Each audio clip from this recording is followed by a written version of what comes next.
Hello, my name is Agnieszka Pikulicka-Wilczewska and this is Turan Tales, a podcast about Central Asia. It delves into stories of people, politics, social change and more, and is part of my newsletter which you can support on Substack. Welcome and be my guest in the journey to Central Asia. Hi listeners. Our guest today once shared with me a fascinating story. Back in 1981, when the Uzbek pop group Yalla was touring Uzbekistan, they passed through the town of Uchkuduk, a name worthy of a song. Yurii Entin, one of the band's lyricists, supposedly wrote it in just 40 minutes. Little did he know that his quick scribbles would go on to make history in Uzbek and Soviet pop music. Uchkuduk, a song about a small town in Uzbekistan, became so popular that the authorities banned it from the airwaves for an entire year, fearing that it would draw attention to the area's main industry, uranium mining.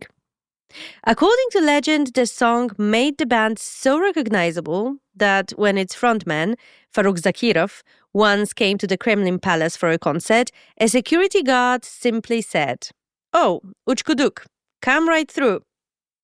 This episode is a special one. We'll talk about Central Asian music in Soviet times and about the history of the region as told through music. Joining us is Leora Eisenberg, a fifth-year PhD student at Harvard University, where she studies Soviet and Central Asian history. She specializes in Soviet estrada, in other words, the pop music of Uzbekistan and Kazakhstan. Leora has kindly shared with us one of her favorite playlists of Soviet Central Asian estrada, and you can find it in this week's newsletter and on turantales.substack.com. My fellow Poles will even find a little surprise there. One of the songs is a Kazakh remake of Szła dzieweczka do laseczka, a folk tune that needs no introduction. Welcome to Turan Talks. Uchkuduk, три колодца. Защити нас от солнца.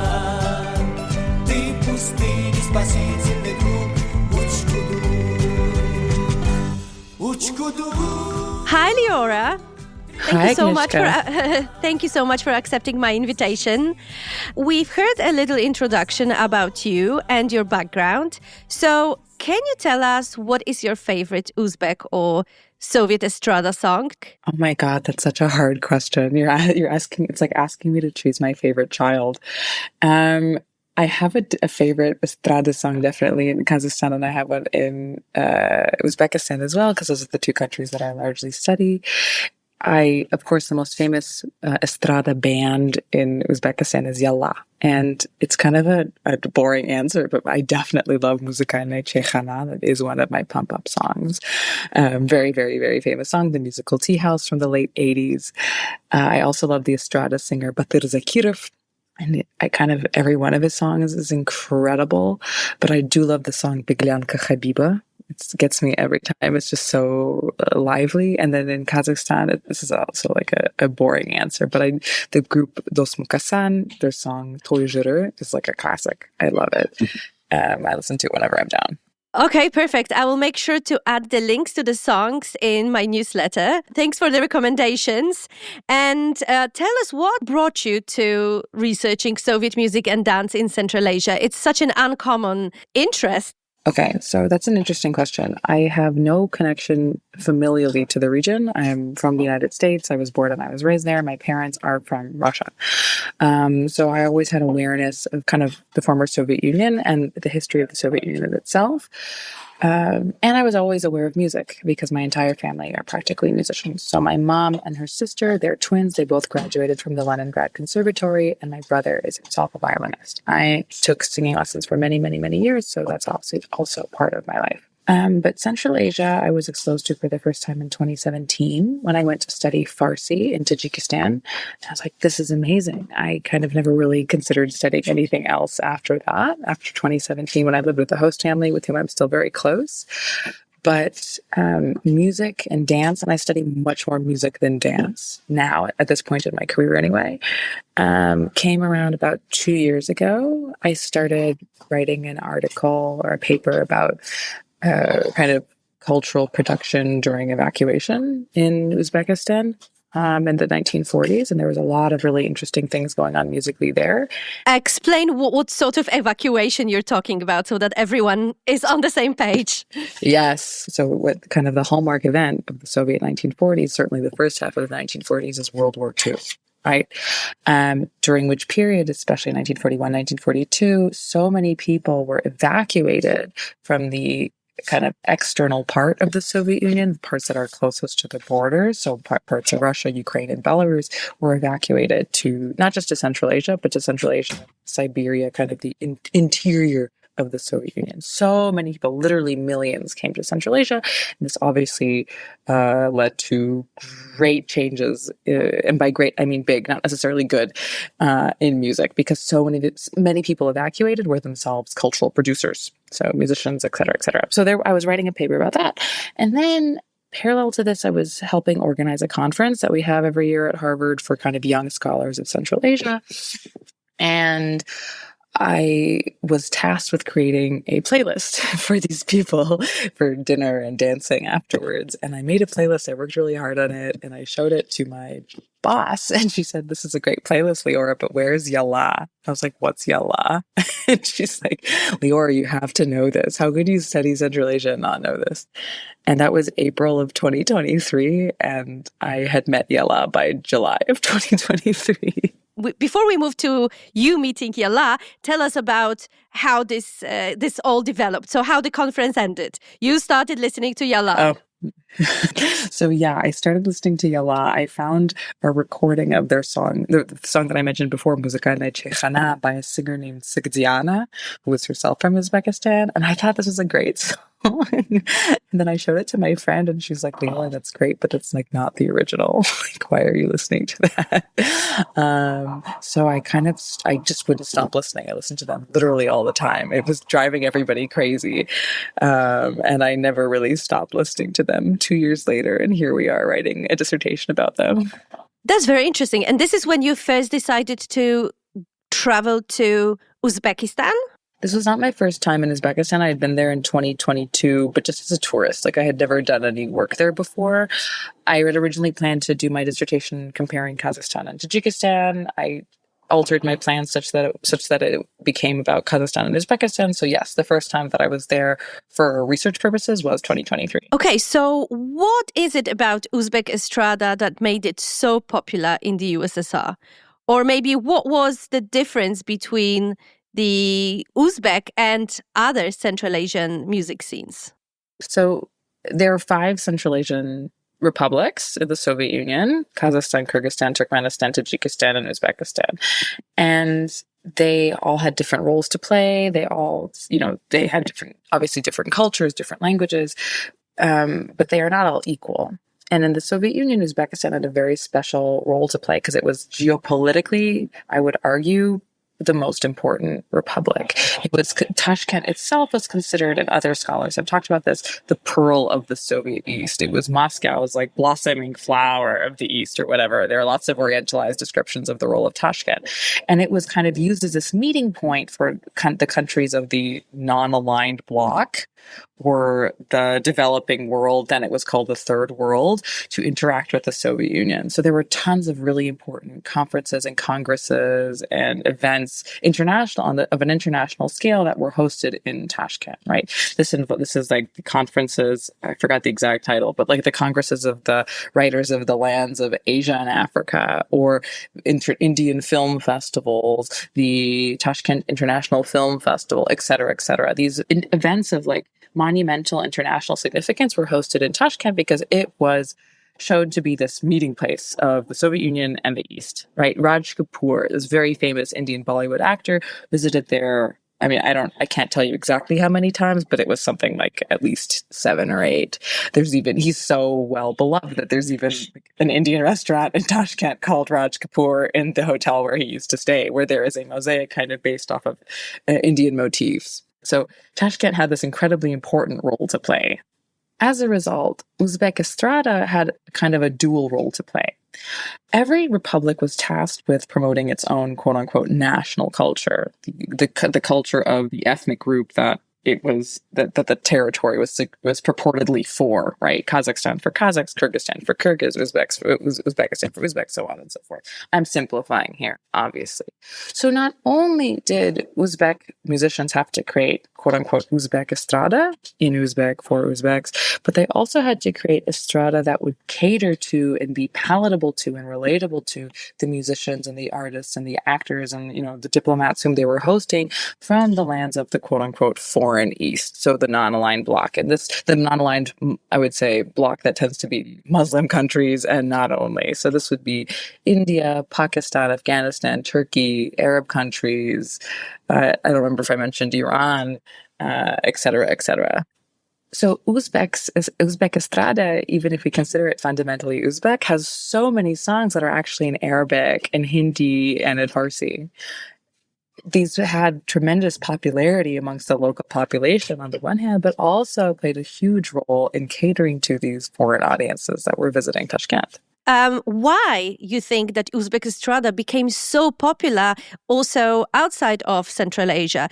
We rarely hear songs, or we rarely hear about bands that would, come from Kazakhstan or Kyrgyzstan, but for some reason everyone in the USSR sang Yalla, for example. So what was specific about the Uzbek estrada that it became so popular? Okay, that's a good question. So the difference between, let's take Uzbekistan and Kazakhstan, because that's the comparison I'm most qualified to make. So Uzbeks were consistently a majority in their own titular republic. Okay, like Uzbeks were pretty much always the majority of Uzbekistan in the Soviet period and after the Soviet period. Kazakhs were not always the majority of Kazakhstan. In fact, they were at points like less than 35%, less than 40% of their own population, of their titular republic. As a result, I argue in my dissertation, the state became very anxious about how Kazakhs were perceived. They wanted the Kazakh nation to be perceived as flourishing, as vibrant, as promising. As a result, I would make the argument that for a very long time, up until really the mid to late 70s, Kazakh artists were pretty much required to sing in Kazakh, which is great if you speak Kazakh, but if you don't, which at that point, even the majority of Kazakhstan didn't, not to say anything of the majority of the Soviet Union, right? This makes it really difficult to find a broad audience for your music, right? Yalla only gains, all Soviet, as I would say, popularity as of the early 80s, when they really cardinally changed their repertoire. Before that, and Yalla existed really since the late 60s, early 70s. We can argue about when exactly. They would probably tell you the late 60s. Their repertoire was in a bunch of different languages. Some of it was Uzbek, some of it wasn't. It maybe wasn't as cohesive. And it wasn't as strongly in the Russian language as the repertoire was later, as of the early 80s, where we see songs like Muzikальная Chaykhana, Uchkuduk. I'm having a Januni, but that's not in Russian, I realize. But Shahrisabz, for example, many of their big famous songs are in Russian, which made them obviously much more accessible. The other thing that made Yalla really popular, as well as their predecessor, Farrukh Zakirov, whom I named, who is the older brother of Yalla's lead singer, is that they kind of catered this orientalized image of themselves. They wore these really kind of glamorous, glitzy, shiny robes. They talked about the East in their songs. It wasn't so narrowly Uzbek as much as it was broadly orientalized. They talk about the sun rising in the east, or how they would have these kind of orientalized dancers in their music videos. Or they talk about the kind of general, in broad strokes, they talk about drinking tea and the sun and fruit, whatever. Whereas Kazakh groups and Tajik or Kyrgyz, I know less about Tajik and Kyrgyz ones, they were much more narrowly national. Which made them, both linguistically and in terms of their presentation, which made it much harder to be palatable and appealing to people who spoke other languages and representatives of other ethnic groups. Let's go back to the beginning of Soviet Central Asia. This is when the Central Asian republics became republics. How did it happen that the Soviets basically started creating those national cultures through nationality policy, and how this policy influenced culture in Central Asia? It's a great question, and it makes a lot of people upset when I talk about it. But you're absolutely right. There didn't used to be such strict divisions, and certainly not in national terms as there are now. There's a book that I recommend to anybody interested on this issue by Francine Hirsch called Empire of Nations. And in it, she talks about the role of ethnographers and anthropologists and how they would go and survey people. And based on these surveys and censuses, people would be divided by the state into their respective ethnic groups. Which year it was, more or less, or like which years? This is the 20s. I think the first census was 1926. Someone should check that, but I think it's 1926. Mm-hmm. This is the 1920s, and I can say in the case of the things that I study, which is in case of the construction of national culture, this was definitely happening in the early 1920s, really throughout the 1920s, because we actually see musicologists or musical ethnographers, musical anthropologists, usually they talk about it as musical ethnography, going around to different parts of what then became known as Uzbekistan, Kazakhstan, different parts of Central Asia, and collecting the songs of a quote-unquote ethnic group or a nationality, as it came to be called. And in the case of, I can talk about this, for example, the case of Uzbekistan and Tajikistan, much of which is historically, many parts of which were historically one territory, they share very similar musical traditions. They both have this tradition of shashmaqom, which is the classical music, I should say, of what is now of contemporary Uzbekistan and Tajikistan. And in the process of collecting shashmaqom and standardizing it, for example, for the sake of Soviet culture, it was divided into Uzbek language shashmaqom and Tajik language shashmaqom, which historically was never the case. It was not that Uzbeks sang in Uzbek and Tajik sang in Tajik, because there simply was no such distinction before the Soviet period, or among the vast majority of the population. So there is an example. Uzbek shashmaqom was codified and Tajik shashmaqom was codified, whereas this could not even have been imagined before the Soviet period. There were also people who would go out and make zborniki, like collections of the music of a particular ethnic group. And this became kind of like the gold standard, the canon. There's a guy who did this in Kazakhstan. His name was Alexander Satayevich, who would collect music. He would collect songs. He had in one book there are 1,000 of them. In one book there are 500. That was published a little later. And this literally became the gold standard because these melodies were later used. First of all, they were preserved, right? But second of all, they were then used and kind of rearranged for use in operas or symphonies, for example.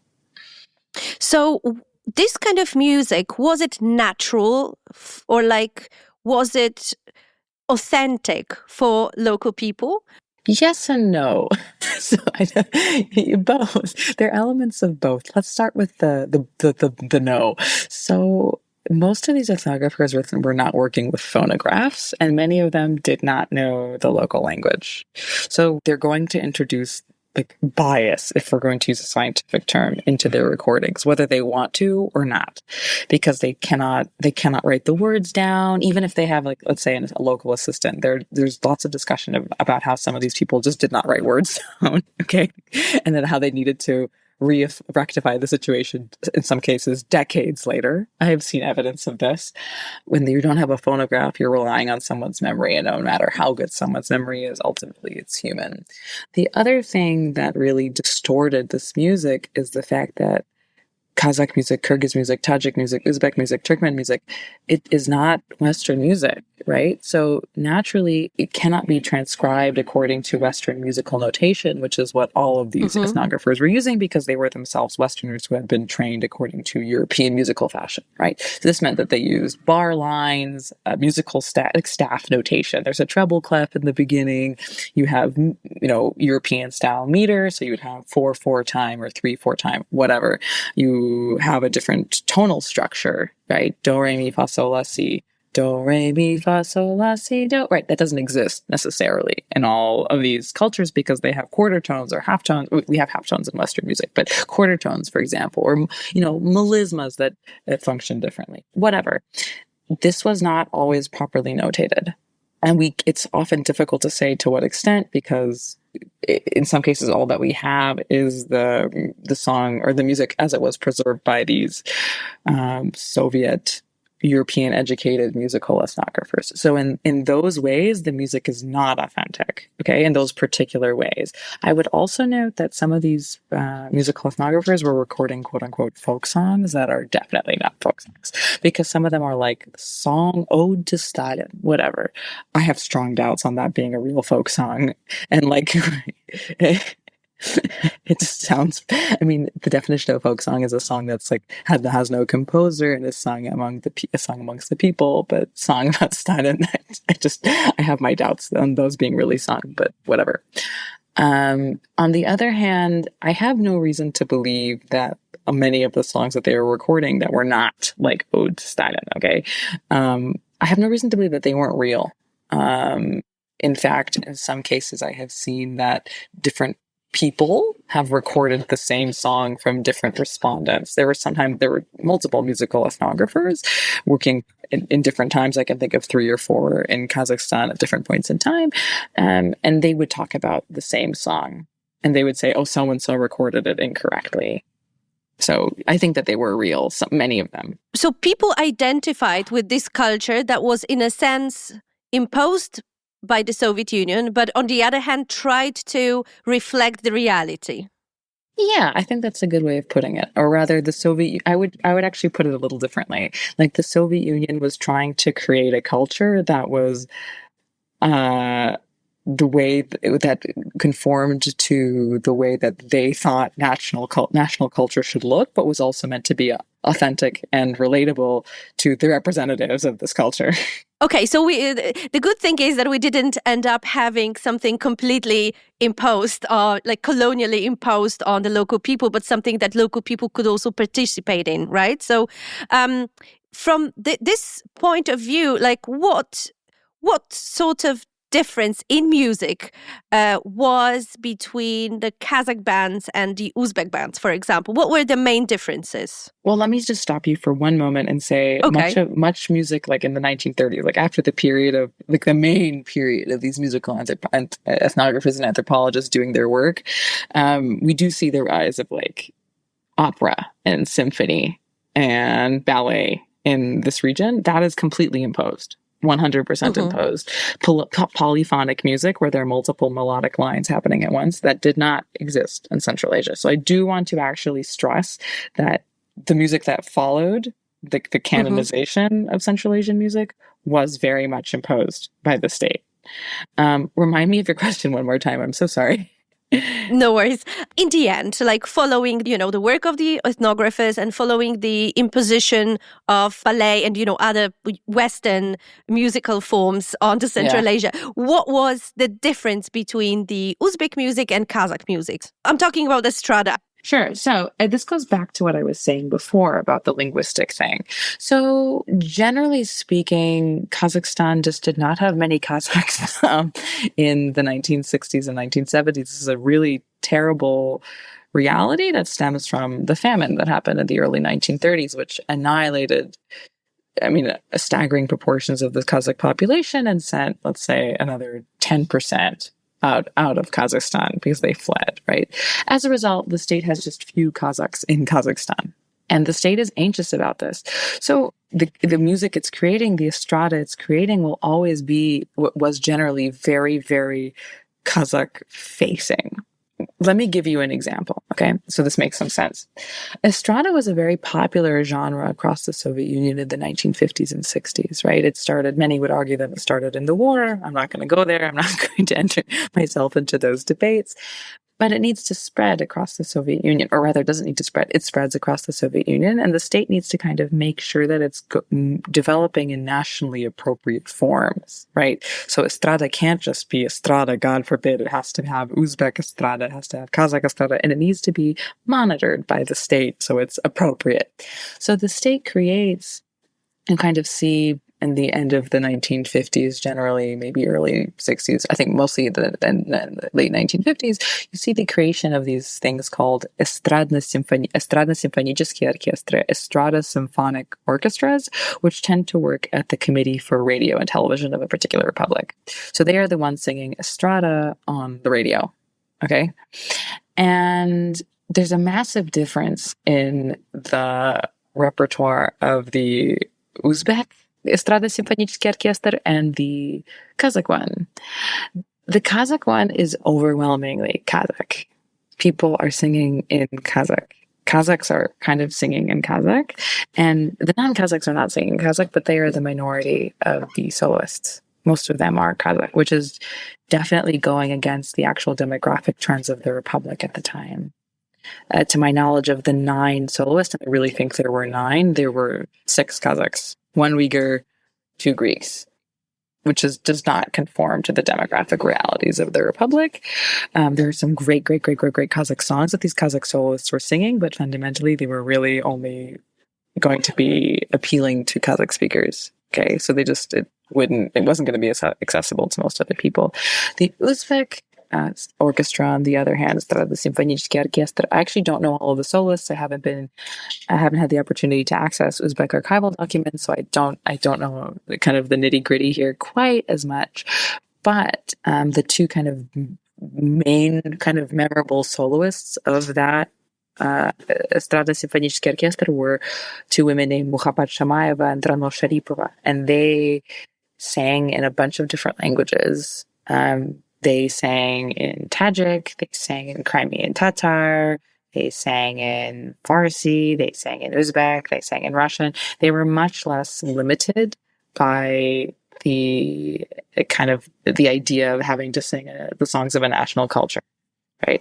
The same was true for Uzbekistan's main Estrada Orchestra, the state SEOU, the State Estrada Orchestra of Uzbekistan, which sang in so many languages, largely quote unquote Eastern ones, that I actually got in trouble, where it was like totally slammed. I can't remember exactly in what year, by the all union publication called Soviet Estrada and Surk, where it said essentially like you guys don't sing enough Uzbek music, and it said, and the quote was beautiful. It said, and a bird with unfurled wings cannot fly.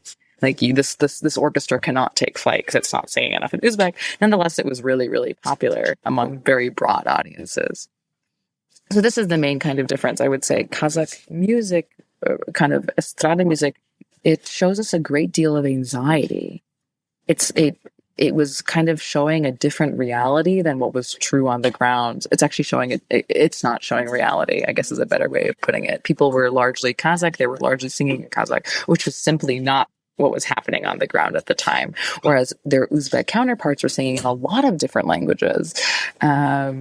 Maybe more. I mean, I don't think that Hindi was spoken in Uzbekistan so much, but Crimean Tatar certainly was. They were Uzbek performers were much less concerned about being narrowly Uzbek than their Kazakh counterparts were. That was a long answer, but I hope I answered the question. I know that you are now in Central Asia. You spent a couple of months, I believe, in the region researching the estradas in both Kazakhstan and Uzbekistan. Tell me, what does your work usually look like? Because it sounds absolutely fascinating. You get to meet all the old pop stars, basically, and get to know them privately. So tell me, what does your work look like? I think my work appears more glamorous than it actually is, because much of the time I'm at the archive. Like this morning, I was at the archive for much of the day, reading documents from the 1930s about like putting on operas, okay, like writing the first operas. But I will say, researching when I work on estrada, that is a much more kind of lively part of my work, because I do get to meet all of these pop stars, and that's really fun. I will say that the way that I went about meeting these pop stars was not maybe that typical, and I would go on Facebook groups, like nostalgia Facebook groups that were called like Tashkent, Land of My Childhood, whatever, and I would write a post and say like, my name is so and so, I study X and Y and Z. If there are any pop stars that you know, would you mind putting them in touch with me? Which sounds kind of ridiculous, but it worked, because I did get the contacts of a bunch of journalists. I got the contacts of a bunch of people who set me up with these pop stars.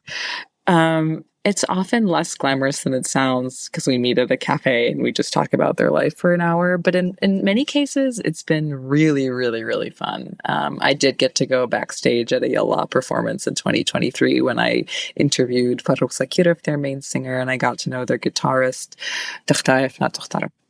That was really, really fun. And in some cases, these people become like close parts of your life. Like, I got to know Yalla's first piano player, its first keyboardist, Aliaskar Fathulin, and he and I have become really close, and he's like a family member to me at this point. His entire family is like my family at this point. But that's what it usually looks like, and I spend usually an hour and a half talking to them about, you know, their greatest hits. Why did they go into estrada? How did audience react to them? What was their repertoire? How did their repertoire change? That was kind of like that.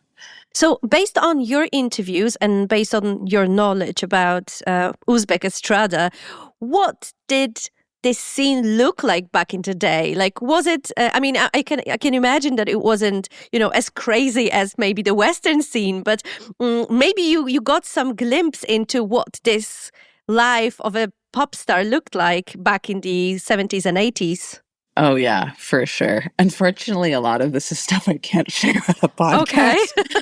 Okay. But I mean, whatever stereotypes you have, I think many of them at least some of them are true in the Soviet case as well. People were engaging in many types of the bad behavior that you can expect. Okay. And I'll leave it at that. People traveled a lot, certainly, and they had access to things that other, regular Soviet citizens didn't, which meant, and by that I mean they would travel, let's say, to the quote unquote Eastern Bloc, which is where they would get, all this cool stuff for their families, often gifts for their lives. It's where some of them engaged in some particularly bad behavior. I'm sure they would get tons of fan mail. I've heard really funny stories about female fans would call the homes of big Yalla stars, and they would, in one particular case, female fan asked the wife, like, "Did you know that your husband is dating me?" Oh, no. And the wife said, like, "Yeah, so what?" And hung up the phone. I don't think that she was actually dating the rock star in question. I think it was just like a way she was trying to metaphorically mark her territory. We see lots of instances of this. People were so popular. There's one singer from Yalla who mentioned to me how he had a really big head of hair back in the day, and people would constantly confuse it with Bob Dylan. They'd be like, "That's our Bob Dylan." That's really cool. I definitely heard lots of stories like that. And how about the state? Was the state monitoring the performance of artists and what they do abroad? Or were they having more freedom than average people? I don't know how much they were monitored abroad. That's a good question. I've never asked them about that. I imagine that they were not allowed to have tremendous contact with foreigners, people in those countries, though I know that they certainly had to. They were performing at international youth festivals, et cetera, et cetera. That definitely happened. There was no way they couldn't interact with people. But the state definitely did monitor their repertoires. So, for example, if a song, I can tell you rather about how these bands would evade the censors. So, for example, if they wanted to sing a Beatles song or a song by Chicago or Deep Purple or Pink Floyd or whatever, what they would frequently do is they would translate this song into Russian and hope no one knew the difference. Or they would say this is the song of tortured factory workers in England, or the song of a oppressed ethnic group in whatever country that was formerly held by the British Empire, whatever. This is how they would avoid the censors, because the state was not a fan of their being influenced by the Beatles or any of the groups that I mentioned earlier. So you met some of them personally. They were superstars back in the day. But what is those people's lifestyle right now? Are they still considered pop stars in their respective countries, so Kazakhstan, Uzbekistan, or do they live like a normal, average life, just like anyone else? It depends on the one. I mean, their fates ended up being really different. For those, I mean, for example, Farrukh Zakirov is the most famous example. He's the lead singer of Yalla. Yalla is still very popular in Uzbekistan. They earn a ton of money from performing at weddings. He's still doing great. He's very recognizable. He appears in ads for all kinds of different things. I saw him recently in an escalator ad. It was really funny. He's doing terrific. He is very much in demand, as are the other members of Yalla. There are two from the original kind of makeup. I don't know how else to call it, stuff that still perform together, and they're all together and they are still very much in demand. Though I think that the other two are probably less recognizable than Farrukh Zakirov. A lot of people after the Soviet Union collapsed, they emigrated for any number of reasons. But there are several members of these bands who I could think of who immigrated to places like Philadelphia, people who have immigrated to Texas, some are in Israel, some are in Germany. People are in Russia. They're all over the place. And some are doing way better than others. Some people are objectively quite poor. They were never really able to get back on their feet, or maybe find a job that was ever as high paying or prestigious or well reputed as playing in some of these major bands. Some people, had health problems. Some people thought that they could continue their musical career after moving to the States, but they couldn't because for some reason or another, their skills just weren't in demand. Some people were able to succeed, or maybe some people took on different jobs. Some people maybe left the music sphere entirely, or some people kind of took on new aspects of it. For example, they became sound engineers rather than singers, right? Or performers themselves.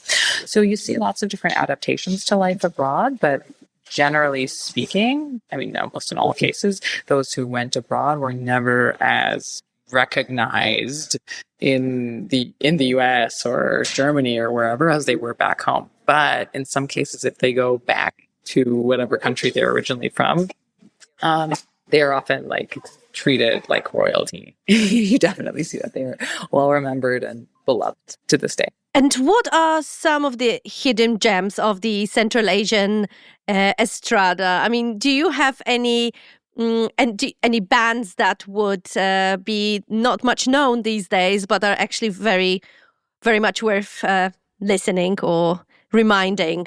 Totally. So the Tajik main estrada band is called Gulshan, and they are great. I love them. There's some tremendous footage on the internet if any listeners are interested of them performing in Afghanistan in the 80s. It's on the Internet Archive. It's really available. And it's fantastic to watch because this particular band, because Tajik is mutually intelligible with Dari, which is one of the official languages of Afghanistan.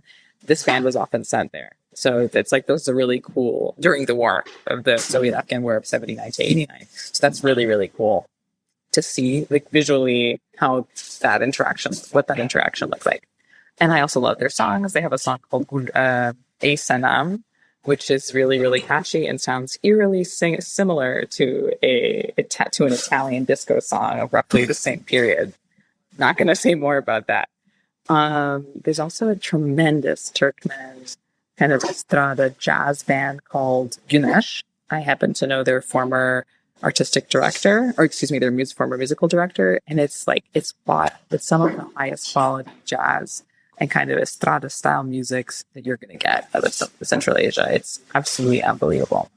We will add links to the performances of those bands in the newsletter so everyone can take a look and listen. And if you look at Central Asia right now, what is the legacy of these groups today? It depends very, very, very much on the republic, or the country as it really now is. I mean, Yalla was always popular in Uzbekistan. There was never a point in independent Uzbekistani history when Yalla was not popular. There have always been very coveted performers at weddings. I was going to say weddings and bar mitzvahs. There are fewer bar mitzvahs in Uzbekistan. The other bands, unfortunately, and there were other bands that kind of in the 70s, they have kind of fallen from view. And I would say that's the case really of every now independent Central Asian state, where the bands that were not maybe front and center and officially endorsed by the state, they have been largely forgotten, though it was pleasant to see how in the past year or two, Kazakhstan did have an event like a televised event called Muzika Первых, the music of the first, which was all about, like, it was a televised concert of those who are still around, who are from these kind of 1970s, 1980s era groups, and they like performed their songs. So that was cool. Yalla's equivalent or counterpart in Kazakhstan, Dosmukasan, also still performs. They recently performed at a festival called Oyu, like very recently, in the past couple months. They're still in demand, though I would say that that's more of a recent phenomenon as opposed to Yalla, which has been in consistent demand, where I think Dosmukasan has kind of had an uptick recently in its popularity because of, like, I don't know how much people have come to like the retro aesthetic, and both musically and otherwise, of course. And in the other country, I have no idea what's going on in Turkmenistan. I really cannot tell you. I just don't know. In Tajikistan, I think Gulshan, which I mentioned before, is still known, though not so much among the younger population. I don't think that it's very well known. And in Kyrgyzstan, I don't know Kyrgyzstan well enough to say, but I've not yet heard someone mention these bands, the bands from that period, as like being still popular today. I don't really hear their music very much. Whereas in Uzbekistan, you could go into a cafe easily and hear music by Farrukh Zakirov or Yalla. Like I've been in that situation many times. If you look back at, the Soviet Union and how it shaped the modern identity of Uzbekistan, what role did music play in the whole process? Did it really help, or did it have a significant impact on how Uzbeks came to see themselves? I mean, it's kind of like the chicken or the egg. I don't know which came first. I don't know if it's the policy that shaped the music or music shaped the policy. I think there's an element of both. But you'll often hear people in Uzbekistan talk about themselves as Eastern or in the East. And I don't think that came from music exclusively, but I think that music helped shape this perception, because so much of the music that I've been talking about in Uzbekistan kind of reifies this, right? The first words of Muzika Nechechana, or the first words of the refrain of Muzika Nechechana are Na vostoke, что за небо без луны, right? In the east, what's a sky without a moon? And I really think that that's left a big impact on the way people in Uzbekistan perceive themselves as being Eastern, right? But I'd also like to note that estrada became a huge part of the Uzbek state's existence. Uzbekistan is the only former Soviet Central Asian country with its own institute of estrada. And there's a whole institute devoted to this. It's an entire separate building. It's big. I've been there. Other scholars like Kristen Klenke and Laura Adams have similarly talked about how estrada has become a kind of recognizable part of the Uzbek state now, how estrada is a must-have at so many, state-level concerts to this day. So I think there's two elements, I guess. There's the way that people perceive themselves as Eastern in Uzbekistan, and also how they see estrada as very much something that's become a very normal part of their everyday lives in ways that I'm not sure that it has in other parts of Central Asia. Thank you so much, Leora. I hope that everyone will now start Googling and start listening to Soviet estrada, especially Uzbek estrada, because there are some really good tunes. So thank you, Leora, and good luck with your work. Thank you so much, Agnieszka. It was a pleasure. I always hope that more people will be listening to Soviet Central Asian estrada and pop. Makes me happy.